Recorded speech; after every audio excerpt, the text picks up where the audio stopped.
พร้อมแล้วจะเข้าสู่ช่วงที่2ของสัมมนานะครับเชิญทุกท่านนั่งประจำที่นะครับ Welcome back to the second half of today's seminar.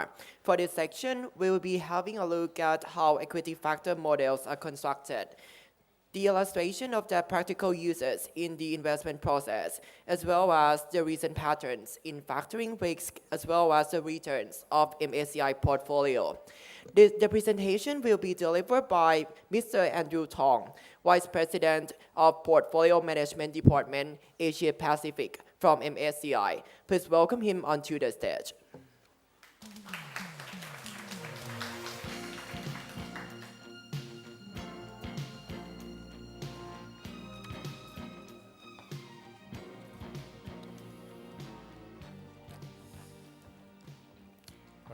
A very good morning to everyone here. We're very glad to be here to present to all of you. Today, what I'd like to talk about is the role of equity factor models in the investment process. And let's start by looking at what the investment process is about. So most institutional investors have a defined set of workflow that help them achieve repeated success, getting the right kind of systematic factor premium that they want to extract, controlling the sources of return and risk in their portfolio. The investment process can generally be broken down into a few stages. First of all, research is at the heart of most investment process and is also very closely aligned with the investment philosophy of the firm. So during research stage, the firm tries to examine the kind of company specifics that will help them find mispricing opportunities. So that's the kind of process that many fundamental managers will do. For a quant investor, however, they may look at systematic factor premium that exists in the market and try to use specific screening techniques to help them extract those opportunities. Once you have the ideas generated, the next step becomes critical. Portfolio construction is about transferring the ideas you get from the research into actual portfolio holdings, given the kind of constraints that a portfolio manager often faces, such as constraints on transaction cost, constraints on the size of the holdings, and so on. Once the portfolio is constructed, then we need to constantly manage and monitor the risk sources in the portfolio, understanding the kind of exposures that we are being exposed to, and also detect any changes in the risk appetite in the market, which will help us better position any changes that we need to apply to the portfolio. Of course, it's also very important to actually measure and attribute the returns of your portfolio relative to your mandate so that you can more accurately evaluate the validity of your investment thesis and also examine any other missed opportunities that you may have not observed. So how does factor models play a role in this whole process? To do that, we need to look at what factor models are about. In the 60s, the capital asset pricing model was first formed, and it's one of the main techniques to help us understand the return and risk characteristics of stocks by looking at its sensitivity to the market, which is basically the beta. So the CAPM model was later enhanced by a Pharma-French three-factor model that includes not just beta, but two additional factors, namely small cap and book to market. This is because empirical evidence have suggested that small cap companies and cheap companies by price to book tend to exhibit stronger returns than peers over long periods of time. So the model attempts to capture the main driving return sources and also risk sources in stocks by identifying its beta, its size characteristics, and also its price to book. In more recent years, we have built more sophisticated models to help us explain more diversified sources of risk and return, especially in a regional context. The Bar Asia Pacific Equity Model, or ASE1 for short, does exactly that by capturing a series of factors. Now, one of the main group of factors are the regional Asia equity factors that help us look at the main macro environment of the whole Asia ex-Japan region. And also, if you invest in Japan, the main macro environment in Japan separately. Separately from the main regional impact, we look at the country drivers such as Thailand, Indonesia, Malaysia, and all the countries basically in the Asia-Pac market. Apart from countries, we need to identify the key industry drivers in the whole Asia-Pac region. So we use the GIGS classification standard to define the industry that a stock belongs to. And finally, and maybe perhaps most interestingly, the style factors. Again, this comes back to the capital asset pricing model. But instead of having beta, we have a volatility factor that captures both beta risk as well as other kind of equity risk.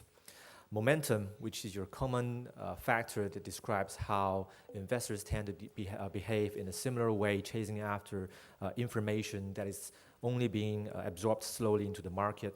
And of course, size and value both are in the CAPM model as well. To construct a fundamental factor model like the ASE1 model, we need to carry out a few steps. The first step, unlike CAPM, is to actually look at these fundamental characteristics of stocks and then standardize them so that we can compare them on a relative basis among themselves. Once we have obtained these stock exposures to the industry factors, style factors, country factors, and so on, we use a multivariate regression technique to attribute the stock returns in the whole market into the corresponding factor components that we saw earlier. And once we have the factor returns constructed, we're able to create a covariance matrix that can help us predict the stock risk and also a specific risk model that helps us predict the time series idiosyncratic risk of all the stocks.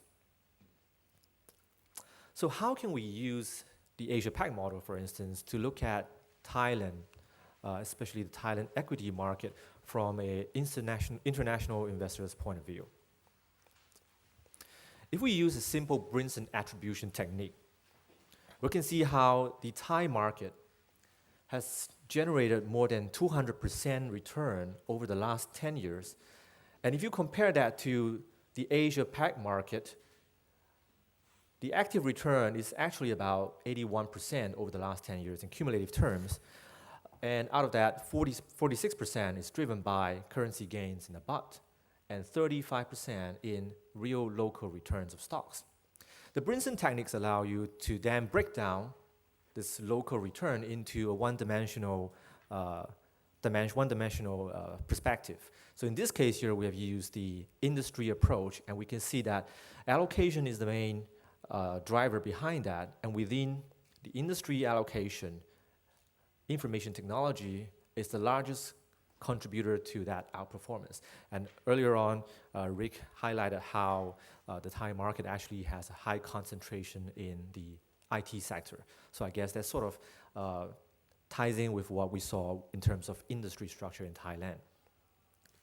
But if you use a factor attribution approach, you probably find even more interesting insights in how we break down this active return of Thailand relative to the market. Again, we try to break down the local excess return of 35% into its components. What is interesting is when we look at the common factors breakdown, because of the way the ASE model is constructed, we're able to break down the returns into multi-dimensions rather than just industry dimension. What we have here is dimensions in the country, dimensions in industry, and dimensions in investment style, all separated out. So industry actually has fairly little contribution to this outperformance of the Thai market. What's really driving it is strong performance coming from style and maybe a poor return coming from country-specific returns. Now, in terms of the actual style that is driving this outperformance, we see that value, size, and momentum are the key positive contributors to this market. And we'll examine this in a little bit more detail in the next slide. The previous slide shows you just a snapshot of that outperformance, but it doesn't tell the whole story. To actually look at what happened during this tenure, we need to examine a time series attribution of the market. The blue line represents the active return of the Thai market relative to the Asia market over the last 10 years. And you can see that although we know at the end of the 10-year period it has outperformed strongly, it's actually undergone a poor performance until the beginning of the financial crisis and has since outperformed, but over the last year has sort of trailed regional peers again. Within this attribution, you can see the key drivers. The green columns represent drivers coming from country. So in actual country terms, Thailand has gone through somewhat unstable performance over the last 10 years.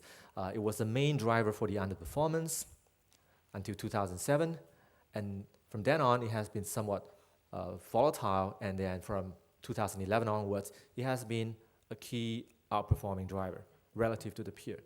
What is really interesting, though, is when you look at the yellow columns representing the contribution from style. So unlike the country contribution, style actually has a persistent positive outperformance relative to peers. So it has been a very steady contributor to how the Thai market is outperforming.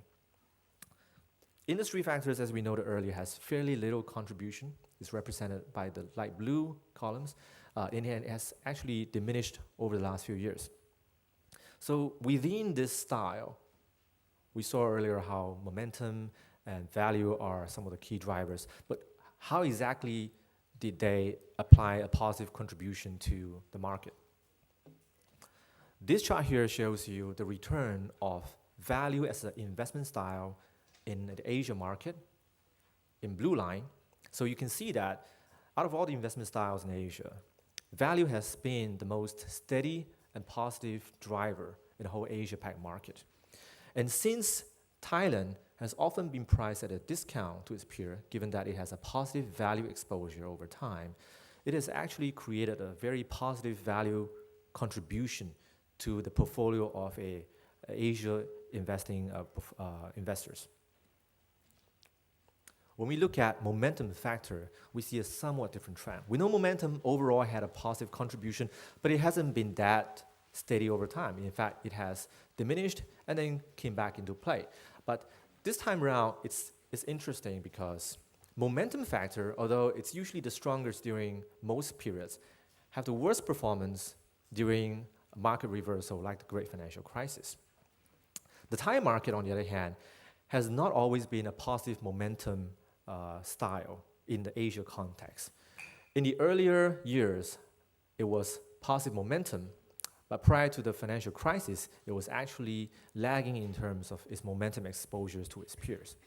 So given this varying exposures to momentum, we also see a fluctuating contribution from the momentum factor. And somewhat coincidentally, while it was having a negative exposure to momentum around 2008 and 2009, it actually benefited from that because momentum took a significant detraction from its original cost. So the contribution during that period from momentum was actually positive for the Thai market. Apart from looking at the risk or the return drivers in the Thai market relative to Asia, what an institutional investor from Asia will also look at is the risk forecast of Thailand relative to the peer. So what we have here is the active risk forecast of Thailand based on the Asia-Pac model in pink and the actual performance of the Thai market over the last 10 years. This is where it seems to contradict what a lot of other risk models are faulted for not being able to forecast risk.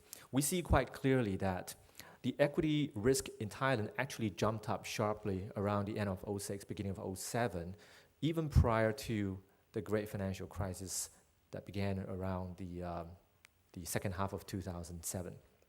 So that was a great attribute to strong forecasting technique using both factor drivers and specific risk drivers to help forecast the active risk in the market.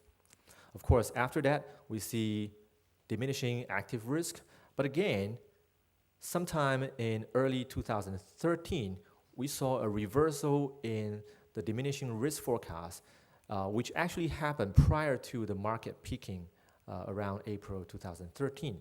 So again, we're showing that risk forecast actually does have an important role to play in helping investors spot any potential volatility that's about to arise in the market.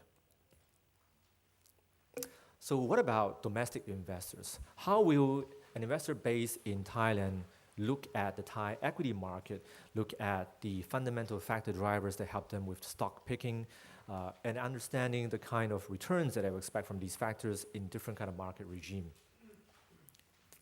To do that, we need to go to our Bara Thailand equity model, THE1.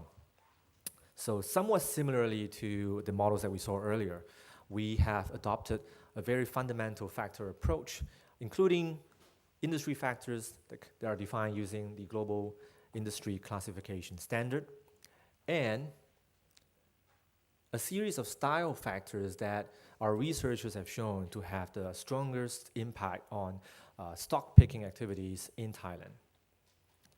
Let's go into these style factors a little bit more in details. The first factor, volatility, is always going to be an important factor because since the adoption of CAPM, we've noted that beta is always a key component. The volatility factor, or we also call it the variability in markets factor in the Thai model, captures not only beta, but also other sources of stock risk, such as its cumulative range, the standard deviation of stock price movement. The next factor, growth, indicates the historical growth of a company, whereas size, just like in CAPM but in a reverse order, differentiates the performance of large cap over small cap companies. But in addition to just measuring market capitalization, the size factor here also uses the asset size as a gauge of the size of companies. Earnings variability measures the uncertainty around companies' earnings over the previous years. So it's a good gauge of understanding how value style may play out because certainty around the earnings may make value style more attractive to investors. Financial leverage captures the debt structure of a firm, so it's important to understand how capitalized a company is relative to its debt holdings. Value factor is one of the bread and butter of all Bara models. The value factor here captures the pricing of company relative to its peer, and the key criteria used here are the book to price, which you find in the Pharma French model, and also price to sales. So we're also looking at the revenue, top line number. Yield, which we'll go into more details later on, is measuring the dividend yield as well as the earnings yield of company. And we measure not only the current yield, but also historical yield and the stability of this yield to have better explanatory power. Finally, liquidity and family control indicator round up the list of style factors. They measure the relative turnover of firm's share as a fraction of the total capitalization, so it's not biased by size. And family control indicator helps us identify stocks that may have large family-owned block of shares that may reduce the float. So what I'd like to show you here then is the return trend of some of these factors over the last 10 years. I mentioned earlier that yield is a very important factor and is represented by the light green line. If you follow this line, you see how it has had a pretty stable performance over the entire 10-year period. It has done relatively well in the last 1 year, and it's the strongest driver that we found in the Thai market. The value factor, on the other hand, represented by pink, has a somewhat different behavior from yield. And we see that its performance has gone through a longer-term cyclical shift that seems to be somewhat correlated with the behavior of growth stock. So there's common anomaly between value and growth investment. Like one style may outperform another over different kind of cycles. This is especially true in Japan and also a lot of markets. Here in Thailand, I think we see a somewhat similar thing happening. Look at how growth factor was a positive performer during just prior to the financial crisis. So the blue area in the background actually represents the Thai market return. So we've used that as reference. We can see that growth factor was working just before the financial crisis, whereas the value factor was not in play because investors are paying a lot more attention to the growth characteristics rather than the valuation of company. What happens later is that during the financial crisis, investors start to give up their chase of growth stocks. So we see the green, dark green growth line going downward, and is replaced by a reversing trend in value. So investors are starting to switch their investment style from growth back into value as they look for cheap stocks. Then again, a couple of years back, we start to see the value trend starting to underperform as the growth trend eventually comes back into play. So we're seeing somewhat long-term cyclical shift in the kind of investment styles between value versus growth. And I think this is a very important play here because Thailand obviously has been a fairly high growth market in not only Thailand's context, but also in regional context. So it's important to understand the differences between valuation versus growth and how they're behaving at different times. Earlier on, we also talked quickly about earnings variability as a form of uncertainty measurement about valuation. So here we have the earnings variability in the bright purple line and the value factor in the pink line. So you see a somewhat negative correlation between them because whenever we see rising earnings variability, it signals that historical valuation may be less reliable as a yardstick for pricing company, which means value strategy may not perform as well. So they tend to have a somewhat negative correlation between them.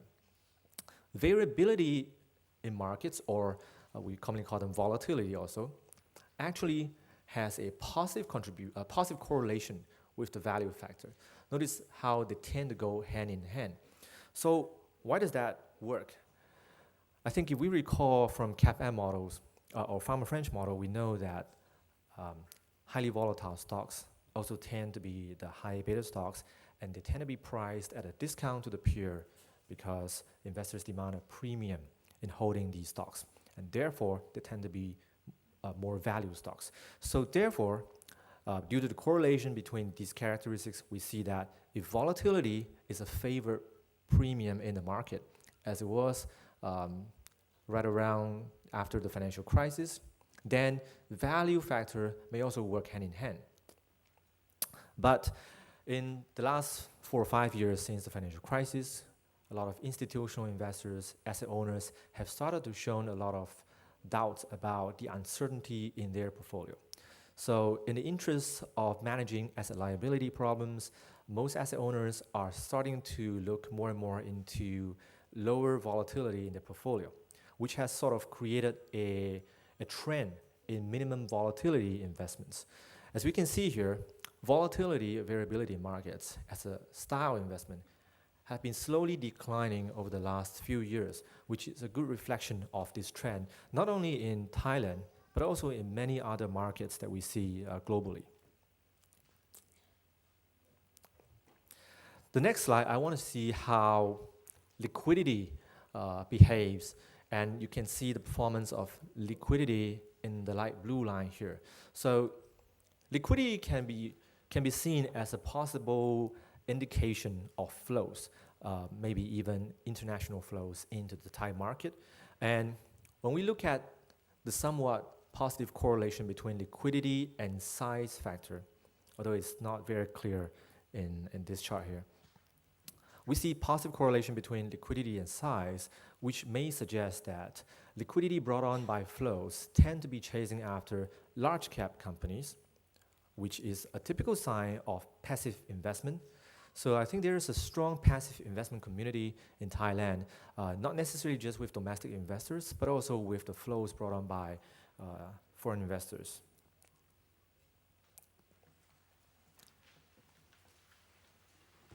When we look at the market return over the last 10 years, month by month, we can plot out a distribution chart represented by this not so normal curve that has a positive mean representing a positive monthly return over long periods of time, also a negative skew as we have a large fat tail. What I'd like to do next is to look at how the behavior of the different style factors change during the different kind of market regime that we define here by using at the plus and minus 1 standard deviation away from the market mean. So we have here represented by pink the weak regime where markets are generally down by up to 5% or more in 1 month.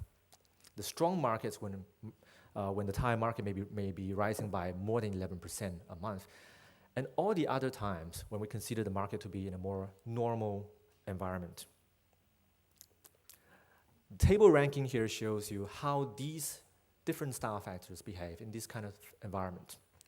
We saw earlier how U was the strongest factor and is indeed the best performing factor in normal time, and is also the second best performing factor when the market is weak. That makes sense because when the market is weak, investors are not chasing after growth. They're not necessarily looking at earnings. So what they like is to switch into a more protection mode. They want to switch into dividend, and they also look at the earnings yield that they are getting from the stocks. Volatility is the poorest performer during the weak market because we know beta is a major component of volatility, and during a weak market, high beta stocks tend to underperform dramatically. However, volatility actually has a somewhat linear changing behavior. So when the market becomes very strong, it is actually one of the best performing factor. And when market is normal, it's behaving somewhat normally too. So that's an interesting characteristic. If we contrast that with the growth factor, which is surprisingly actually the weakest factor in a strong market. So this may not make sense, but if we look at the construction of growth factor here, growth factor is constructed first of all using historical growth number, and secondly, whenever the market is rebounding in a very strong bullish manner, what investors are really chasing after is size and volatility rather than growth, because it is hard to judge companies' growth at that point in time. Growth usually comes back later on. So that makes growth a very weak performer in strong market and also in most general market. And this kind of behavior may present itself as a hedging opportunity for us if we're taking the short side of it. We talk about some of the correlations, and I think it's probably clearer to see a correlation table such as this. So we mentioned about liquidity, and we also talk about liquidity and size. So here we see a positive correlation, and it's also important to see that volatility factor has the highest correlation with the entire market, followed by size, and next up liquidity. So it's quite clear that size and liquidity are somewhat correlated, and they're both very correlated to the market, which is a testament to what I described earlier, that there's a lot of flows that are passive in nature, and they're chasing after the large cap and due to its liquidity. So what I've shown you is some of the insights we get in terms of the research that portfolio managers or analysts can conduct using a model perspective. To actually put all these ideas into a portfolio, we need a proper construction process that takes into consideration a number of things. Whether you're a fundamental manager, a quant manager, what you need to do is first you need to identify your investment opportunities. That includes the universe that you're including in. If you're a Thai investor, you look at maybe the Set 50 stocks, or you look at small cap stocks as well. You may have a benchmark, especially if you're an institutional investor, against Set 50 or other indices. But apart from those things, there are a lot of key parameters that you need to fine-tune. Apart from getting a return forecast on stocks using either fundamental modeling or using more quant screening, you also need to consider a number of portfolio-specific issues. Those things can be taken care of using a factor model, for instance. And that would include things such as risk aversion, which actually helps dictate where your optimal portfolio lies on the efficient frontier.